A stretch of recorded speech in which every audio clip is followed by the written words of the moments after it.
Hello everyone. So this is Mihir, your educator. Welcome to Arpita Sharma classes. Now before I start with the today's lecture, there is a small announcement for you. Please subscribe to Arpita Sharma classes for daily the Hindu news analysis, important international organizations, daily MCQs, strategy classes, polity classes and much more. And please join the Telegram channel Simplifying UPSC with Ease. Here you will get all the daily updates regarding the lectures, and the PDF of this lecture will be provided on this Telegram channel.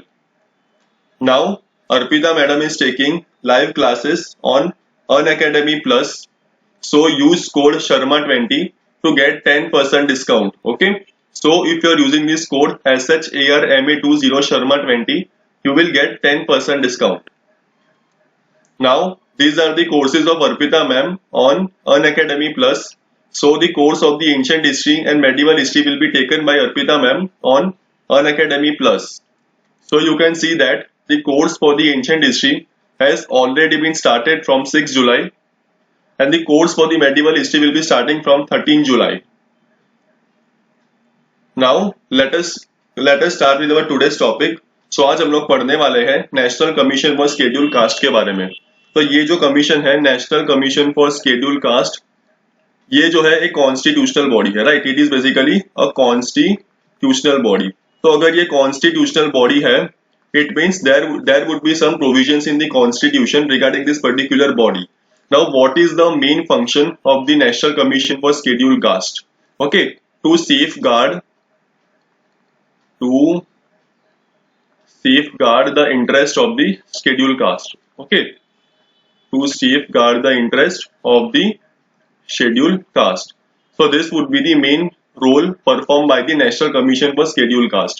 अब ये जो article 338 है of the Indian Constitution, it basically provided for National Commission for Scheduled Caste.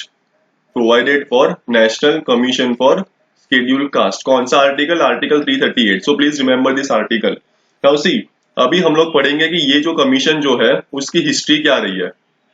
What is the history? ये national commission for schedule caste का evolution कैसे हुआ था. तो देखो इनिशियली क्या था, मतलब इनिशियली हमारा जो इंडियन कॉन्स्टिट्यूशन है अंडर आर्टिकल 338 है, आर्टिकल 338 है, it provided for the special officer, right. It provided for the special officer.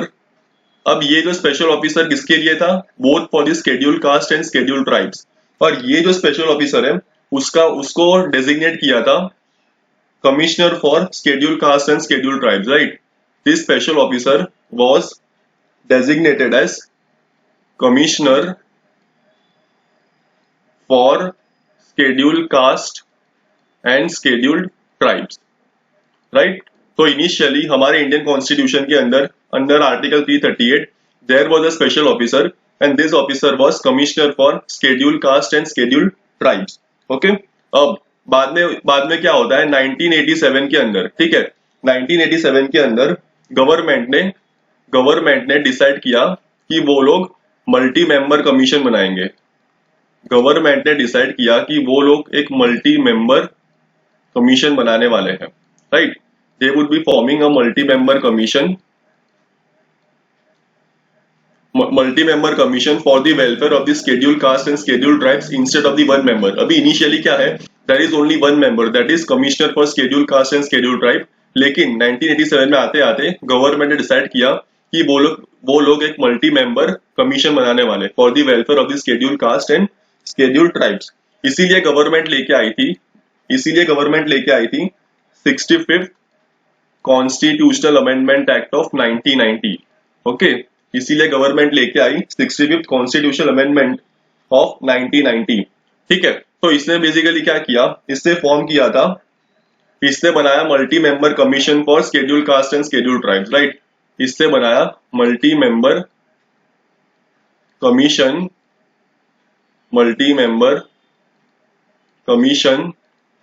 For schedule caste and schedule tribes, right. तो देखो सबसे पहले इनिशियली हमारे इंडियन कॉन्स्टिट्यूशन के अंदर article 338 there was a special officer, और ये जो स्पेशल ऑफिसर है उसे बोलते थे commissioner for schedule caste and schedule tribes. 1987 में गवर्नमेंट ने डिसाइड किया कि वो लोग एक मल्टी मेंबर कमीशन बनाने वाले हैं, इसीलिए गवर्नमेंट लेके आई थी 65th constitutional amendment act of 1990। तो यहाँ से ही multi member commission for schedule caste and schedule tribes बना। ठीक है, बाद में ये वाला जो एक्ट है ना 65th constitution amendment act of 1990, इसको रिप्लेस करने के लिए गवर्नमेंट लेके आई थी 89th constitutional amendment act of 2003। तो 2003 के अंदर गवर्नमेंट लेके आई थी 89th कॉन्स्टिट्यूशनल अमेंडमेंट एक्ट। ठीक है, तो अब बेसिकली क्या हो गया, अब दो अलग अलग बॉडीज बन गई यहाँ पे। एक तो बनी national commission for schedule caste and national commission for schedule tribes, right. तो एक बार वापस में आपको मैं एक्सप्लेन कर देता हूं। मैं देखो इनिशियली क्या था, इनिशियली अंडर हमारे Indian constitution under article 338 there was a special officer. Okay, एक स्पेशल ऑफिसर था, और ये जो स्पेशल ऑफिसर था उसे बोलते थे commissioner for schedule caste and schedule tribes. अब गवर्नमेंट ने 1987 में डिसाइड किया कि वो लोग एक मल्टी मेंबर कमीशन बनाने वाले हैं। तो अब गवर्नमेंट ने डिसाइड कर लिया कि वो एक मल्टी मेंबर कमीशन बनाना है, इसीलिए गवर्नमेंट लेके आई थी 65th constitution amendment act of 1990। तो ये वाले जो एक्ट है उससे multi member commission for schedule caste and schedule tribes बन गया था। बाद में 2003 के अंदर गवर्नमेंट लेके आई 89th कॉन्स्टिट्यूशन अमेंडमेंट एक्ट। तो यहाँ से सेपरेट कर दिया गया। ठीक है, ये जो multi member commission for schedule caste and schedule tribes था उन्हें सेपरेट कर दिया गया। तो वहां से बना national commission for schedule caste, ठीक है, और national commission for schedule tribes under 338A। तो कौन सा article national commission for schedule tribes के बारे में डिस्क्राइब करता है? Article 338A। ठीक है, दिस ए का मतलब है amendment, right. So under 89th constitution amendment act of 2003 national commission for schedule caste and national commission for schedule tribes were separated. ठीक है, अभी देखो ये जो national commission for schedule caste है, देखो अब मैं जो बता रहा हूं ना, यहाँ पे बताऊंगा national commission for schedule caste के बारे में और national commission for schedule tribes के बारे में। इन दोनों के जो कंपोजिशन जो है ना, इन दोनों की कंपोजिशन दोनों में सेम होती है। ठीक है, तो देखो national commission for schedule caste जो है ना, उसके अंदर एक होगा chairman, there would be one chairman, right, plus there would be vice chairman, there would be one vice chairman, and there would be 3 other members, right, there would be 3 other members। और ये जितने भी जो members है, chairman, vice chairman and 3 other members, they would be appointed by the president of India, right, they would be appointed by the president of India। तो देखो ये जो कंपोजिशन हमने पढ़ा national commission for schedule caste के बारे में, एक चेयरमैन होगा उनके अंदर, एक वाइस चेयरमैन होगा और 3 other members would be there, और इन सबको अपॉइंट करेंगे हमारे प्रेसिडेंट ऑफ इंडिया। तो ये जो national commission for schedule tribes है, उनकी जो कंपोजिशन है it is similar to the composition of national commission for schedule caste. ठीक है, दोनों में कोई भी डिफरेंस नहीं है। The composition of national commission for schedule tribes is similar to the composition of the national commission for schedule caste. Okay, देखो अब तक हमने जितनी भी कॉन्स्टिट्यूशनल बॉडीज पढ़ी, ठीक है, हमने पढ़ा था फाइनेंस कमीशन के बारे में, हमने पढ़ा था इलेक्शन कमीशन के बारे में, हमने पढ़ा था CAG के बारे में। ठीक है, तो इन सबकी अपॉइंटमेंट जो होती है ना, इन सबके जो मेंबर्स की जो अपॉइंटमेंट होती है वो हमारे प्रेसिडेंट ऑफ इंडिया ही करते हैं, राइट। तो national commission for schedule caste के मेंबर्स और national commission for schedule tribes के मेंबर्स की अपॉइंटमेंट भी हमारे प्रेसिडेंट ऑफ इंडिया ही करने वाले हैं। देखो ये जो मेंबर्स जो है ना, ये जो मेंबर्स है, ठीक है, ये जो मेंबर्स है उनकी जो सर्विस कंडीशंस जो है, the service conditions of its members, ठीक है, ये जो मेंबर्स है उनकी सर्विस कंडीशंस, उनका जो टेन्योर है, किसका tenure, national commission of schedule caste and national commission for schedule tribes के जो मेंबर्स है, अब ये जो मेंबर्स है उनकी सर्विस कंडीशंस और उनकी जो टेन्योर है वो डिटरमाइन करेंगे हमारे president of India. It would be determined by president of India. और इनका जो जनरली जो टेन्योर होता है ना, वो होता है for 3 years, right, it is generally for the 3 years। Okay guys, तो देखो हमने ये पढ़ लिया, the national commission for schedule caste एक कॉन्स्टिट्यूशनल बॉडी है that works to safeguard the interest of the schedule caste in India. ये भी हमने पढ़ लिया कौन सा आर्टिकल डिस्क्राइब करता है, article 338 of the Indian constitution provides for the national commission for scheduled tribes.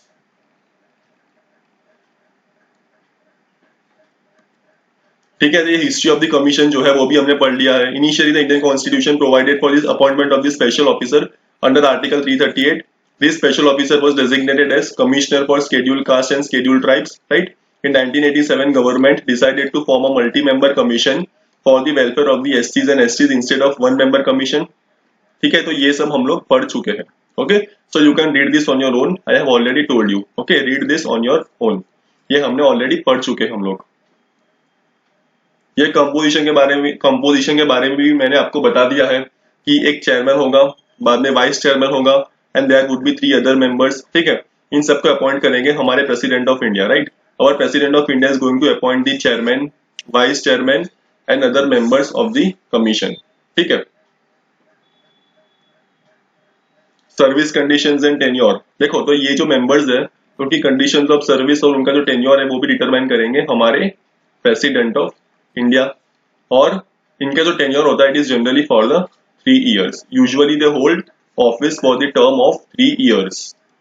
अब देखो इनके फंक्शंस क्या होते हैं। National commission for schedule caste है, उनके फंक्शंस क्या होते हैं, monitoring and investigating all the issues concerning the safeguards provided for the schedule caste under the constitution. ठीक है, तो जितने भी जो इश्यूज है ना, जितने भी जो इश्यूज है which are concerning the safeguards provided for the schedule caste under the constitution, तो इन सबकी मॉनिटरिंग और इन्वेस्टिगेटिंग करेंगे ये national commission for schedule caste, right.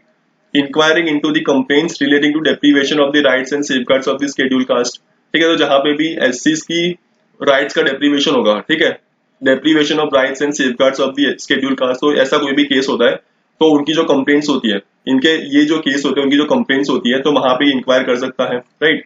Taking part in and advising the central और state government with respect to the planning of socio economic development of the schedule caste. Okay, regular reporting to the president of the country on the implementation of these safeguards, recommending steps to be taken to further the socio-economic development and other welfare activities of the scheduled caste, any other function in respect to the welfare, protection, development and advancement of scheduled caste community।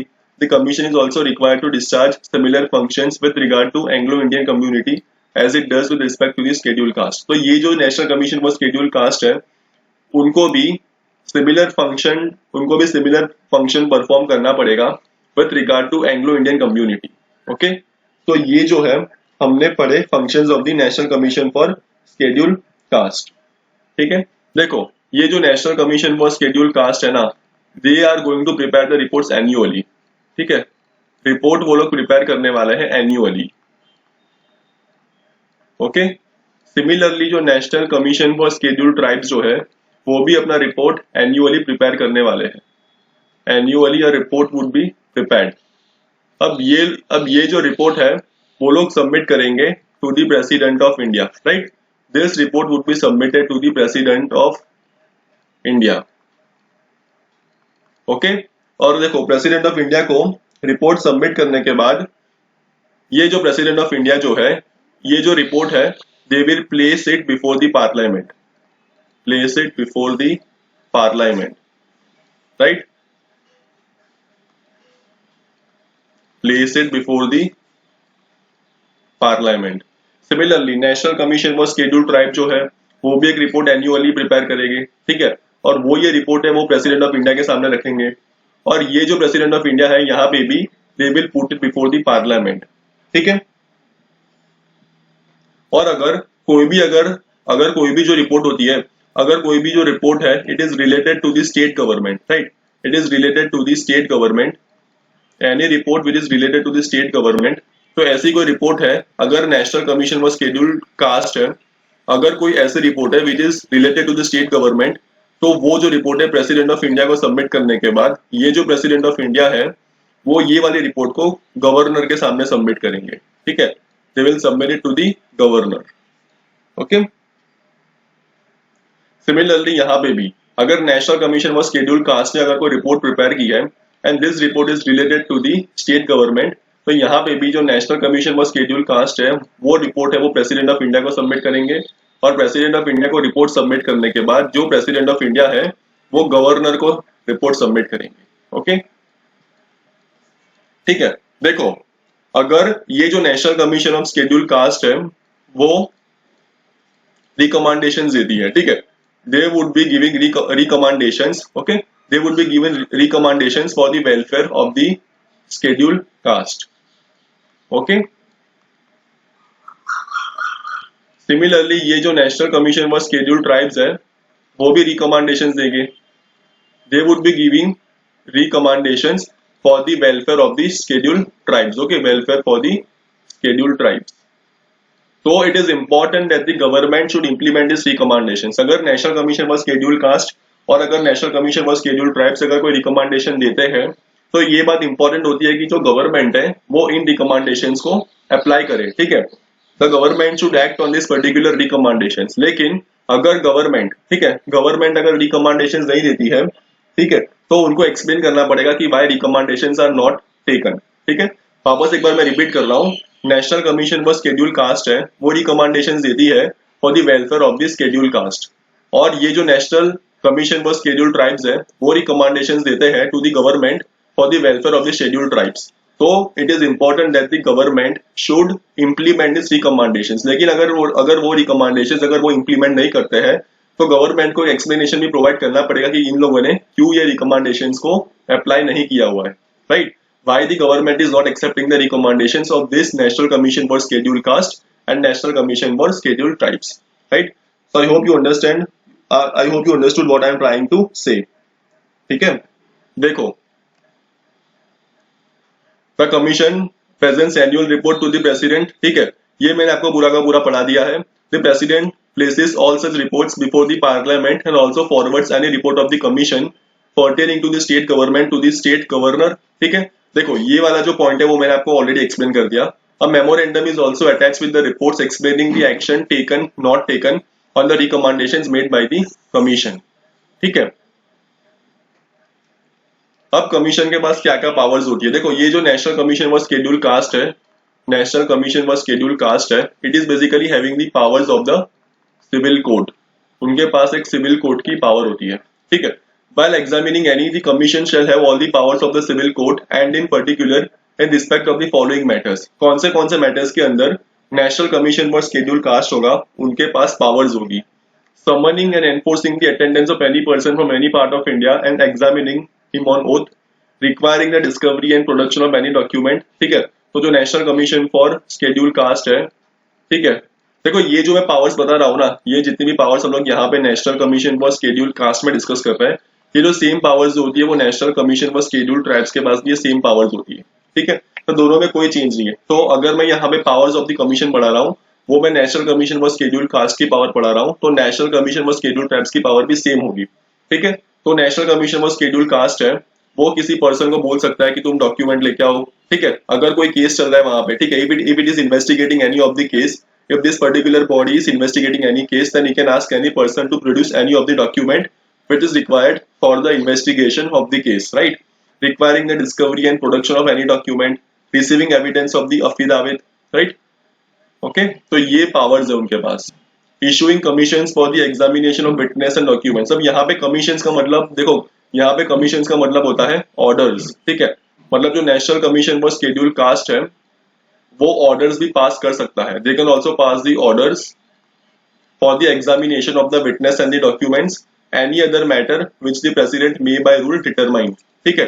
The central government and the state government are required to consult the commission on all major policy matters affecting the schedule caste.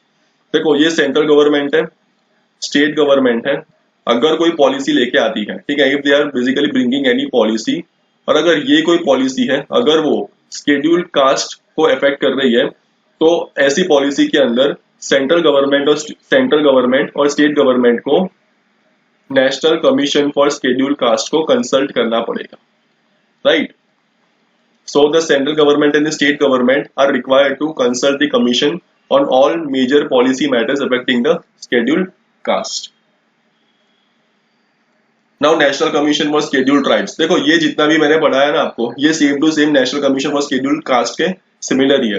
देखो, ये जो national commission for schedule tribes जो है, ठीक है, उनकी जो appointment, ठीक है, उनके जो मेंबर्स की अपॉइंटमेंट हो गया, इनकी जो कंपोजिशन हो गया, ठीक है, composition of this particular commission, इनकी जो टेन्योर है, ठीक है, इनका जो टेन्योर था, राइट, बाद में इनका जो फंक्शंस थे, इनके जो फंक्शंस थे, बाद में वो रिपोर्टिंग, ठीक है, वो प्रेसिडेंट ऑफ इंडिया को जो रिपोर्टिंग करते हैं, ये जो रिपोर्टिंग है, ठीक है, ये सेम टू सेम है, it is similar to national commission for schedule caste, ठीक है। तो एक बार आप ये जो स्लाइड्स में मैंने यहाँ पे लिखा हुआ है वो आप खुद एक बार पढ़ लेना।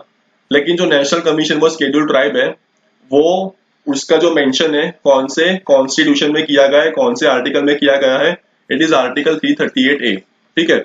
आर्टिकल 338A जो है वो national commission for schedule tribes के बारे में डिस्क्राइब करता है, ठीक है।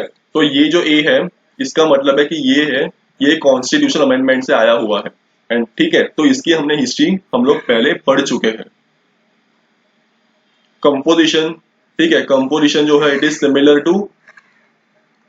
Similar to national commission for schedule caste, ठीक है, ये भी सेम है, ठीक है। Functions are also same, right. तो एक बार ये जो लिखा है वो आप खुद पढ़ लेना। देखो अब ये जो एक्स्ट्रा है, ठीक है, national commission for schedule tribes जो है उनके कुछ अदर फंक्शंस भी है। तो ये अदर फंक्शंस क्या है वो हम लोग देख लेते हैं। What are this other functions? तो देखो प्रेसिडेंट ऑफ इंडिया, ठीक है, हमारे जो प्रेसिडेंट ऑफ इंडिया है उन्होंने 2005 में नए फंक्शंस डिस्क्राइब किए थे, new functions for national commission for schedule tribes. तो अब ये न्यू फंक्शन के लिए कौन से रूल्स बनाए गए थे? ये रूल्स का नाम क्या था? National commission for schedule tribes specification of other functions rules, ठीक है, specification of other functions rules 2005। तो प्रेसिडेंट ऑफ इंडिया जो है वो 2005 में नए रूल्स लेके आए, national commission for schedule tribes specification of other functions rules, ठीक है। तो ये वाले रूल्स से जो national commission for schedule tribes थे उनको एडिशनल फंक्शन को परफॉर्म करना पड़ेगा, ठीक है। तो देखो measures that need to be taken over conferring ownership rights in respect of the minor forest produce to the scheduled tribes living in the forest areas। तो जितने भी जो इश्यूज होते हैं ना, देखो फॉरेस्ट एरियाज के अंदर जो शेड्यूल ट्राइब्स रहते हैं, ठीक है, उनके कुछ राइट्स होते हैं। This schedule tribes are having rights over the minor forest produce, okay. In forest areas schedule tribes are having some rights with respect to minor forest produce. तो ये जो राइट्स है ना, ठीक है, ये जो राइट्स है, ठीक है, तो उनके जो मेजर्स जो होते हैं वो इनको परफॉर्म करने पड़ेंगे, ठीक है। This particular functions regarding the measures, ठीक है, regarding the measures that need to be taken over conferring ownership rights. तो इनकी जो ओनरशिप राइट्स होती है, शेड्यूल ट्राइब्स की जो ओनरशिप राइट्स है माइनर फॉरेस्ट प्रोड्यूस पे, ठीक है, तो उसके लिए जो मेजर्स लेने चाहिए वो डिटरमाइन करेंगे हमारे national commission for schedule tribes. Measures that need to be taken over conferring ownership rights in respect of the minor forest produce to the scheduled tribes living in the forest areas. Measures to be taken to safeguard the rights of the tribal communities over the mineral resources, water resources as per the law, ठीक है। तो कौन से measures लेने चाहिए, ठीक है, for the safeguarding of the rights of the tribal communities over mineral resources, this all would be performed by the National Commission for Scheduled Tribes. Measures to be taken for the development of the tribals and work for move, ठीक है, and work for the viable livelihood strategies, ठीक है। हमें कौन से measures लेने चाहिए, हमें कौन से स्टेप्स लेने चाहिए for the development of the tribals, ठीक है। तो ट्राइबल पीपल या फिर शेड्यूल ट्राइब्स के लिए अगर कोई भी डेवलपमेंट करना है तो उनके लिए कौन से मेजर्स हमें लेने चाहिए, तो ये कौन डिटरमाइन करेगा? ये डिटरमाइन करेगा national commission for schedule tribes. Measures to be taken to improve the efficacy of relief and rehabilitation measures for tribal groups displaced by developmental projects. देखो अगर कोई भी फॉरेस्ट एरिया के अंदर अगर शेड्यूल ट्राइब्स रहते हैं एंड अगर हम लोग फॉरेस्ट के अंदर कोई भी डेवलपमेंट प्रोजेक्ट करेंगे, then it means that this people are going to be displaced, right. If we are taking any developmental project in any of the forest area and in this forest area scheduled tribes are living, then scheduled tribes would be displaced. So if these scheduled tribes are getting displaced, then we need to provide them with relief and rehabilitation, okay. So how to provide this relief and rehabilitation, and how to improve the efficacy, how to improve the effectiveness of this relief and rehabilitation measures for the displaced tribal people will be determined by the National Commission for Scheduled Tribes. Measures to be taken to prevent alienation of tribal people from the land and to effectively rehabilitate such people in whose case alienation has already taken place. ठीक है, तो ये जो सारे जो काम है ना वो परफॉर्म करेंगे national commission for scheduled tribes. Measures to be taken to elicit maximum cooperation and involvement of tribal communities for protecting forests and undertaking social afforestation. तो हमें बहुत सारे measures लेने पड़ेंगे, ठीक है, जिसकी वजह से जो ट्राइबल कम्युनिटीज है उनका मैक्सिमम कोऑपरेशन हो, उनकी मैक्सिमम इन्वॉल्वमेंट हो. कहाँ पे हमें इनका कोऑपरेशन और इन्वॉल्वमेंट करना है? For protecting the forest and undertaking social afforestation. Measures to be taken to ensure full implementation of the provisions of the Panchayats extension of the Scheduled Areas Act of 1996. Okay, तो ये जो functions है ये specify किए गए थे ये वाले रूल्स के अंदर. Specification of the other functions rules तो यहाँ पे स्पेसिफाई किए गए थे. तो ये वाला जो है वो ऑलरेडी मैं आपको पढ़ा चुका हूँ रिपोर्टिंग के बारे में, जहाँ पे national commission for scheduled tribes जो है वो अपना जो रिपोर्ट है वो प्रेसिडेंट को सबमिट करेंगे. ठीक है, प्रेसिडेंट को सबमिट करने के बाद प्रेसिडेंट इसको पार्लियामेंट में फॉरवर्ड करेंगे. ठीक है, अ memorandum is also attached with reports explaining the action taken not taken on the recommendations made by the commission. तो ये वाला भी मैं आपको एक्सप्लेन कर चुका हूँ. देखो अब हम लोग एक एक्ट के बारे में पढ़ेंगे. ठीक है, scheduled caste and tribes prevention of atrocities act of 1989. ठीक है, अब ये वाला जो एक्ट है ना वो यूज में रहा था लास्ट ईयर. ठीक है, 2019 में this act was in use. तो देखते हैं कि ये वाला जो एक्ट है वो न्यूज में क्यों था, लेकिन उससे पहले हम लोग समझते हैं ये वाला जो एक्ट है ना वो क्यों लाया गया था. तो 1955 के अंदर, ठीक है, 1955 के अंदर ये एक एक्ट पास किया गया था. तो वो एक्ट का नाम था protection of civil rights act. अब ये वाला जो एक्ट है ना वो क्यों पास किया गया था? To protect the fundamental and socio economic political and cultural rights of scheduled caste and scheduled tribes. तो जो scheduled caste and scheduled tribes के जो लोग हैं उनकी जो फंडामेंटल राइट्स, उनकी जो socio economic political cultural rights जो है उनको प्रोटेक्ट करने के लिए ये एक्ट पास किया गया था. ठीक है, तो इनिशियली ये एक्ट का जो नाम था वो था protection of civil rights act, लेकिन 1989 के अंदर उसको कर दिया गया था prevention of atrocities act. Right, 1989 के अंदर उसे कर दिया गया था prevention of atrocities act. It is an act to prevent the commission of offences of atrocities against एससीज और STs by persons other than scheduled caste and scheduled tribes against SC और एसटी. ठीक है, तो देखो जितने भी शेड्यूल्ड कास्ट और शेड्यूल्ड ट्राइब्स के जो मेंबर्स है उनके अगेंस्ट में कोई एट्रोसिटी होती है. ठीक है, शेड्यूल्ड कास्ट और शेड्यूल्ड ट्राइब्स के खिलाफ अगर कोई एट्रोसिटीज होती है, ठीक है, तो वहां पे this act will come into the picture. तो वहां पे ये वाला एक्ट वहां पे अप्लाई होगा. ठीक है, so it is an act to prevent the commission of offences of atrocities against scheduled caste and scheduled tribes. It is made in furtherance of the provisions for abolition of untouchability, Article 17 and equality, Article 14 and 15. ठीक है, तो Article 17, Article 14, Article 15 को ध्यान में रखते हुए ये वाला एक्ट लाया गया है. It establishes for special courts. ठीक है, देखो अगर किसी के खिलाफ, अगर शेड्यूल्ड कास्ट और शेड्यूल्ड ट्राइब्स के खिलाफ अगर कोई एट्रोसिटी हुई है तो this particular act will come into the picture. ठीक है, this particular act will be there. Right, और ये वाला जो एक्ट है ये एक स्पेशल कोर्ट्स के बारे में भी प्रोवाइड करता है. Okay, special courts need to be established under the provision of this particular act.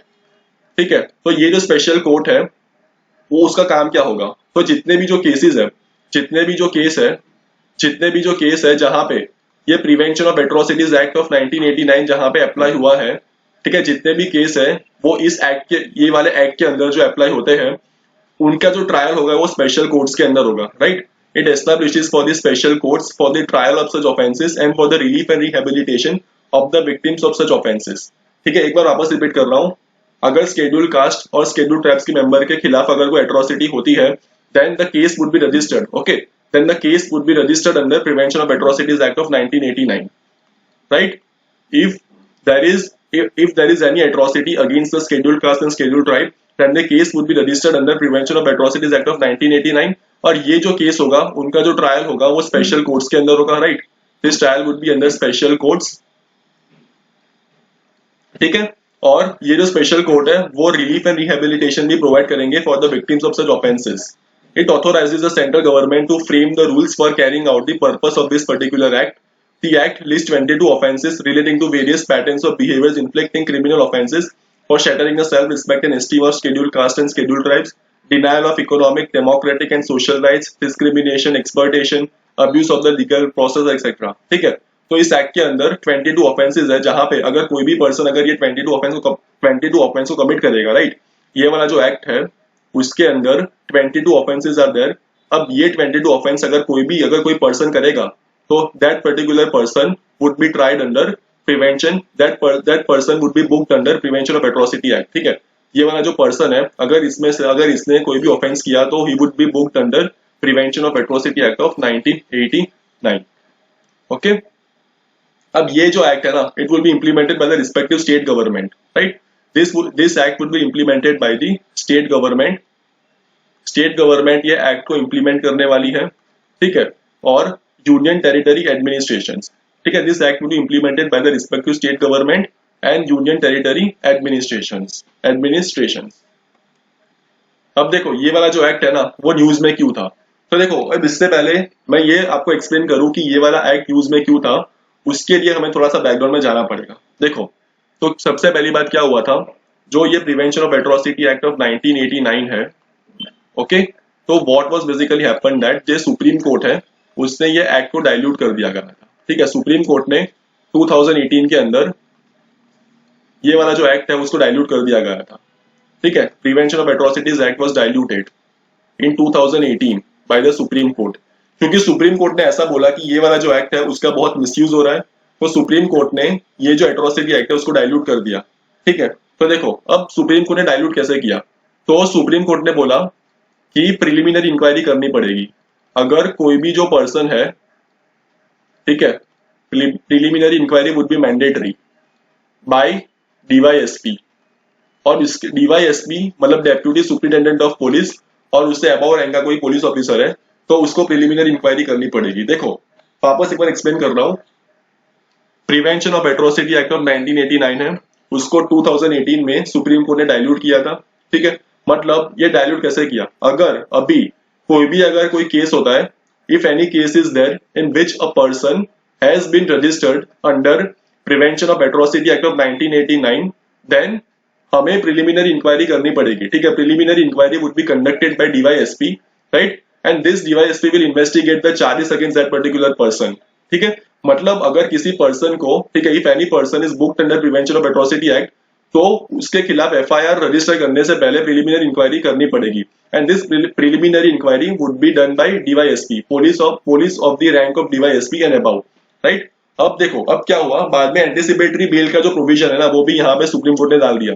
ठीक है, supreme Court also added the provision of anticipatory bail, anticipatory bail. देखो ये जो ओरिजिनल जो एक्ट था ना, prevention of atrocity act of 1989 जो था, वहां पे एंटीसिपेटरी बेल का कोई भी प्रोविजन नहीं था, लेकिन 2018 में सुप्रीम कोर्ट ने ये वाला जो एक्ट है उसको डाइल्यूट किया, और डाइल्यूट करने के बाद वो लेके आए थे प्रोविजन फॉर एंटीसिपेटरी बेल।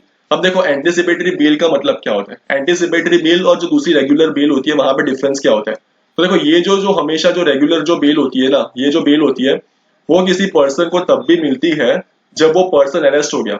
ठीक है, if there is any person, okay, if this particular person is arrested, okay, अगर ये पर्सन अरेस्ट हो गया उसको जेल में डाल दिया, तो अगर उसको बेल मिलेगी वो कब मिलेगी, एक बार वो अरेस्ट हो गया, एक बार वो जेल में चला गया, तो उसको जो बेल मिलेगी ना, तो अरेस्ट होने के बाद ही उसको बेल मिलेगी।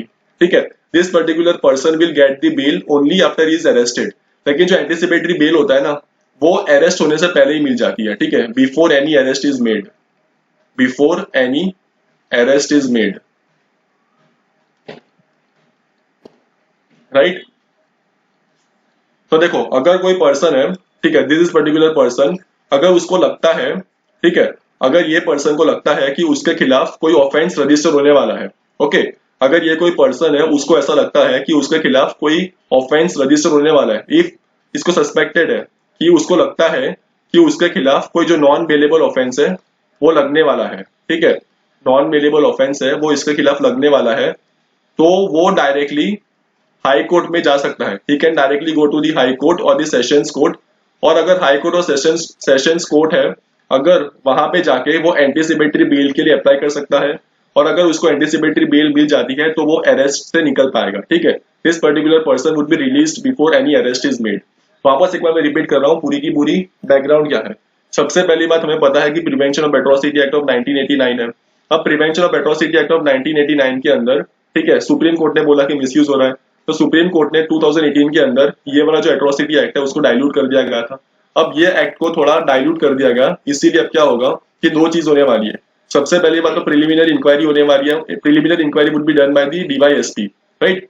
This preliminary inquiry would be done by the DYSP, right. अब बाद में सुप्रीम कोर्ट ने एंटीसिपेटरी बेल का भी प्रोविजन डाल दिया।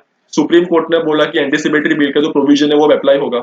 अब ये जो एंटीसिपेटरी बेल वो क्या होती है, तो अगर कोई पर्सन जो होता है उसको लगता है कि he would be booked under non bailable offence, then this particular person can directly go to the high court or the sessions court and this particular person can apply for the anticipatory bail, and if this particular person and if the high court or the sessions court think that ये जो बंदा है ये सही बोल रहा है, ठीक है, अगर हाई कोर्ट और सेशंस कोर्ट को अगर हाई कोर्ट और सेशंस कोर्ट को अगर अगर ये वाला जो केस है वो जेन्यून लगता है तो ये पर्सन को एंटिसिपेटरी बेल भी मिल जाएगी, राइट। तो ये सुप्रीम कोर्ट ने किया था 2018 के अंदर, जहां पे उन लोगों ने ये एक्ट को डाइल्यूट कर दिया गया था। अब देखो सुप्रीम कोर्ट का ये जो डिसीजन था ना, ये सुप्रीम कोर्ट ने किया तो प्रोटेस्ट होने लग गया, पूरी कंट्री के अंदर प्रोटेस्ट हुए। बाद में जो गवर्नमेंट है, ठीक है, हमारी जो सेंट्रल गवर्नमेंट है वो अमेंडमेंट लेके आई थी, ठीक है, government brought out the amendments, ठीक है, गवर्नमेंट अमेंडमेंट लेके आई। अब ये अमेंडमेंट के अंदर ये जो प्रिलिमिनरी इंक्वायरी जो होने वाली थी ना, प्रिलिमिनरी इंक्वायरी जो कंडक्ट की जाएगी, ये जो प्रिलिमिनरी इंक्वायरी जो है उसको भी हटा दिया गया, ठीक है। गवर्नमेंट अमेंडमेंट लेके आई और प्रिलिमिनरी इंक्वायरी जो है उसको भी यहाँ से रिमूव कर दिया गया। बाद में जो एंटीसिपेटरी बेल जो थी ना, एंटीसिपेटरी बेल जो थी वो भी अब नहीं मिल पाएंगी, ठीक है। एंटीसिपेटरी बेल का जो प्रोविजन था वो भी गवर्नमेंट ने हटा दिया, ठीक है। तो यही जो अमेंडमेंट है जो गवर्नमेंट लेके आई थी in response to the supreme court की जो जजमेंट थी 2018 के अंदर गाइस, ठीक है, 2018 के अंदर सुप्रीम कोर्ट ने जो एक्ट को डाइल्यूट किया था उसको रिमूव करने के लिए, उसको रिवर्स करने के लिए गवर्नमेंट अमेंडमेंट लेके आई थी। क्या क्या अमेंडमेंट लेके आई थी वो मैंने यहाँ पे डिस्क्राइब कर दिया गया है। तो इसी जो गवर्नमेंट ने जो अमेंडमेंट लेके आई थी ना, यही अमेंडमेंट को सुप्रीम कोर्ट ने अपहेल्ड किया है, ठीक है। Supreme court has upheld the amendment, okay guys. तो देखो ये अमेंडमेंट क्या है, bar against anticipatory bail under schedule caste and tribes prevention of atrocity act of 1989। मतलब अभी यहाँ पे अगर कोई भी पर्सन अगर ये वाले एक्ट के अंदर बुक होता है तो उसको एंटिसिपेटरी बेल नहीं मिलेगी, ठीक है। New section 18A was inserted which does away with the requirements of undertaking preliminary inquiry and of procuring approval prior to making an arrest, ठीक है। तो ये प्रिलिमिनरी इंक्वायरी वाला जो कंसेप्ट है वो मैंने आपको एक्सप्लेन कर दिया कि सुप्रीम कोर्ट ने क्या बोला था 2018 के अंदर। सुप्रीम कोर्ट ने बोला कि अगर तुम्हें सबसे पहले एक प्रिलिमिनरी इंक्वायरी करनी पड़ेगी, ठीक है, प्रिलिमिनरी इंक्वायरी करने के बाद ही तुम एफआईआर रजिस्टर कर पाओगे और किसी पर्सन को अरेस्ट करने से पहले एक प्रायर परमिशन भी चाहिए होगी। तो ये जितना भी जो सुप्रीम कोर्ट ने डाइल्यूट किया था वो अब गवर्नमेंट ने हटा दिया है, ठीक है। ये गवर्नमेंट ने कैसे हटाया है, गवर्नमेंट ने नया सेक्शन डाला है, सेक्शन 18A। तो सेक्शन 18A के अंदर इट डज अवे, ठीक है, it does away with the requirements of undertaking and of procuring approval prior to making an arrest. मतलब अब कोई भी प्रिलिमिनरी इंक्वायरी नहीं होने वाली है, there would be no preliminary inquiry and there would be no prior permission required for making an arrest. In case under the Atrocities Act, no procedure other than specified under the Act and Criminal Procedure Code shall apply. ठीक है, supreme court upheld its amendments, ठीक है। तो government ये amendment लेके आई थी, ठीक है, government had brought out this amendment। तो सुप्रीम कोर्ट ने यही जो अमेंडमेंट्स है उसको upheld किया है, ठीक है। Supreme court has upheld this particular amendments, recalling its earlier judgment in Subhash Kashinath Mahajan versus State of Maharashtra case where Supreme Court diluted the Atrocities Act। मतलब जो सुप्रीम कोर्ट ने earlier judgement थी, ठीक है, उनकी earlier judgement के बारे में मैंने आपको ऑलरेडी पढ़ा दिया है, ठीक है। उनकी जजमेंट क्या थी 2018 के अंदर, कैसे सुप्रीम कोर्ट ने ये वाला जो एक्ट है उसको डाइल्यूट किया था। तो ये जो जजमेंट है उसको सुप्रीम कोर्ट ने रिकॉल कर लिया था, ठीक है। So guys this was about this particular act, ये न्यूज में क्यों था। And here we come at the end of the discussion. Thank you very much for listening.